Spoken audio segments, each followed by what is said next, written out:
વધુ એક સમાચાર પ્રાપ્ત થઈ રહ્યા છે। સમાચાર મળી રહ્યા છે જેમાં કચ્છ કોંગ્રેસ નેતા એચ.એસ. આહિર ભાન ભૂલ્યા છે, મર્યાદા ચૂક્યા છે।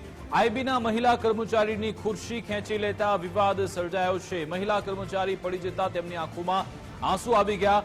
ગૃહ રાજ્યમંત્રી હર્ષભાઈ સંઘવીએ મહિલાની અપમાનની આ ઘટનાને વખોડી કાઢી છે। હર્ષ સંઘવીએ કહ્યું કે કોંગ્રેસની માનસિકતા દલિત વિરોધી છે।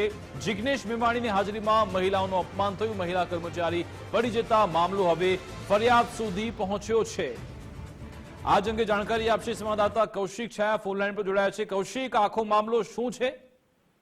જી ચોક્કસથી આજે કોંગ્રેસના ધારાસભ્ય જિગ્નેશભાઈ મેવાણી કચ્છ આવ્યા હતા અને ભુજના ઉમેદભવન ખાતે કચ્છના જમીન વિહોણા અનુસૂચિત જાતિના ખેડૂતોને જમીનનો કબજો પાછો અપાવવા અંગેની તેમને મળેલી ફરિયાદ અને તેના સંદર્ભે તેમની રણનીતિ અંગે ચર્ચા કરવા તેઓએ પત્રકાર પરિષદનું આયોજન કર્યું હતું, જેમાં આઈબીમાં ફરજ બજાવતા મહિલા કર્મચારી પણ હાજર હતા। ત્યારે કોંગ્રેસ કિસાન સેલના આગેવાન એચ.એસ. આહિરે તેની ખુરશી ખેંચી લેતા તે પડી ગયા હતા અને તેઓ ચાલ્યા ગયા હતા। એટલું જ નહીં, આ મહિલાને હોસ્પિટલમાં દાખલ કરવામાં આવ્યા છે અને અત્યારે હાલમાં જોવા જઈએ તો એચ.એસ. આહિર સામે ભુજ એ ડિવિઝન પોલીસ મથકે એટ્રોસિટી એક્ટ તેમજ અન્ય ફરજમાં રૂકાવટ સહિતની કલમો તળે ગુનો તજવીજ પણ હાથ ધરવામાં આવી છે। ઉલ્લેખનીય એ છે કે અગાઉ પણ સાંસદ બનેલી ફિલ્મ સ્ટાર કંગના રનૌત પર વિવાદિત ટિપ્પણીને કારણે કિસાન સેલના આગેવાન એચ.એસ. આહિર ચર્ચામાં રહ્યા હતા। તેવામાં આજે આ ઘટના બનતા અનેક તર્ક વિતર્કો પણ વહેતા થયા છે। જી બિલકુલ, આભાર તમામ જાણકારી આપવા બદલ। ન્યૂઝ રૂમથી અમારી સાથે ઉમંગ રાવલ પણ જોડાઈ ગયા છે।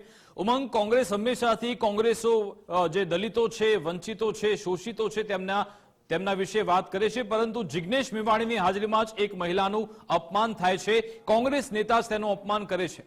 ચોક્કસથી એક બાજુ કોંગ્રેસ છે કહેતી આવી છે કે દલિતો અને જે લોકો છે તેમની પડખે કોંગ્રેસ ઊભી છે, દલિતોને પોતાની વોટ બેંક ગણાવે છે અને આ જ પરિસ્થિતિની અંદર કચ્છની અંદર જે ઘટના બની એ ખરેખર ખૂબ જ નિંદનીય છે।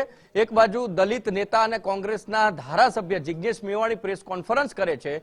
આ જ પ્રેસ કોન્ફરન્સની અંદર તેમના જ નેતા, કોંગ્રેસના જ નેતા આઈબીના મહિલા કર્મચારી કે જે ફરજના ભાગરૂપે પ્રેસ કોન્ફરન્સમાં ગયા છે એ ઊભા થઈને મોબાઈલમાં ફોટો ક્લિક કરે છે। દરમિયાન જ એચ.એસ. આહિર કરીને જે નેતા છે કોંગ્રેસના એ પાછળથી ખુરશી ખેંચી લે છે। એ હદે બેન છે, એ નીચે પટકાય છે અને એમની આંખમાંથી, કારણ કે એનું કારણ છે, તમે સમજો કે આટલા બધા લોકો ઊભા છે અને ત્યાં શરમસાર થઈ અને બેન છે નીચે પડે છે, કારણ કે એમની જાણ બહાર જ પાછળથી આજે એચ.એસ. આહિર છે નેતા કોંગ્રેસના તે ખુરશી ખેંચી લે, બેન નીચે પડે છે અને આ વાતને ખુદ ગૃહમંત્રી હર્ષભાઈ સંઘવી છે તેઓ પણ આ વાતને વખોડી કાઢે છે। તેમણે સ્પષ્ટ કર્યું છે, આ વાતની એક આક્ષેપ કર્યો છે કે કોંગ્રેસની હંમેશા માનસિકતા છે એ દલિત વિરોધી રહી છે અને એનું જ આ ઉદાહરણ છે કચ્છની અંદર સામે આવ્યું છે।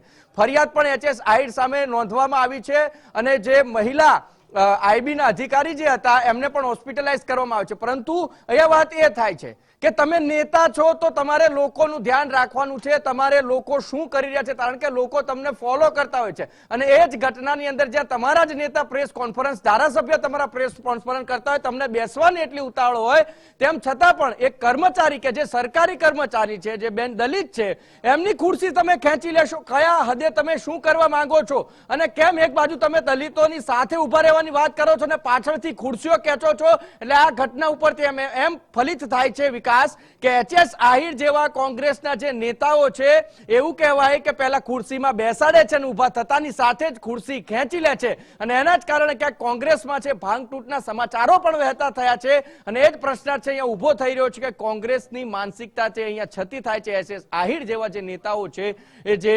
દલિતની સાથે રહેવાની જે વાત છે, સાથે ખુરશીઓ ખેંચવાની વાત પણ સીસીટીવી જે આવ્યા છે એમાં સ્પષ્ટ દેખાય છે। વિકાસ બિલકુલ, અને દલિત કરતા પણ આમાં એક મહિલા કર્મચારી હતા અને મહિલાઓના સન્માનની વાત કોંગ્રેસમાં ખૂબ કરાતી હોય છે, મહિલા સશક્તિકરણની વાતો થતી હોય છે, પરંતુ એક મહિલા કર્મચારી ઉભા છે તેમની ખુરશી ખેંચી લેવાય છે।